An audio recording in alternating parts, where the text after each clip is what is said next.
నమస్కారం, ఎల్జెసి TV news కి స్వాగతం. పులివెందుల జెడ్పీటీసీ ఉప ఎన్నిక వేళ పోలీసులు దాష్టికానికి దిగారు. కడప వైఎస్ఆర్సీపీ ఎంపీ వైఎస్ అవినాష్ రెడ్డిని అరెస్ట్ చేశారు. ఈ వేకువజామున ఆయన నివాసానికి వచ్చిన పోలీసులు బలవంతంగా ఈడ్చుకెళ్లి మరీ తమ వాహనంలోకి ఎక్కించి తరలించారు. ఆయన్ని కడప పిఎస్ కు తరలిస్తున్నట్లు సమాచారం. అరెస్టు సమయంలో పోలీసులతో వైఎస్ అవినాష్ రెడ్డి వాగ్వాదానికి దిగారు. తాను తీవ్ర జ్వరంతో బాధపడుతున్నానని, ఇంట్లోనే ఉంటానంటూ చెప్పిన పోలీసులు వినలేదు. సిట్టింగ్ ఎంపీ అని కూడా చూడకుండా పోలీసులు అవినాష్ రెడ్డి పట్ల దురుసుగా ప్రవర్తించారు. బలవంతంగా ఇంట్లో నుంచి బయటకు లాక్కొచ్చారు. ఈ క్రమంలో ఇంటి బయటే ఆయన బైఠాయించగా అభిమానులు, పార్టీ కార్యకర్తలు భారీగా అక్కడికి చేరుకున్నారు. అవినాష్ అరెస్టును అడ్డుకునేందుకు ప్రయత్నించగా పోలీసులు వాళ్లను లాగి పడేశారు.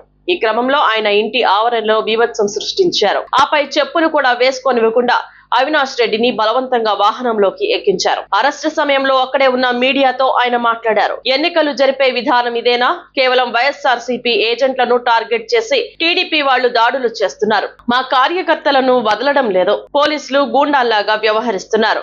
దాడులు ఆపాల్సిన పోలీసులు నన్ను అడ్డుకున్నారు. ఇంత దారుణమైన పరిస్థితి మునిపెన్నడూ చూడలేదు.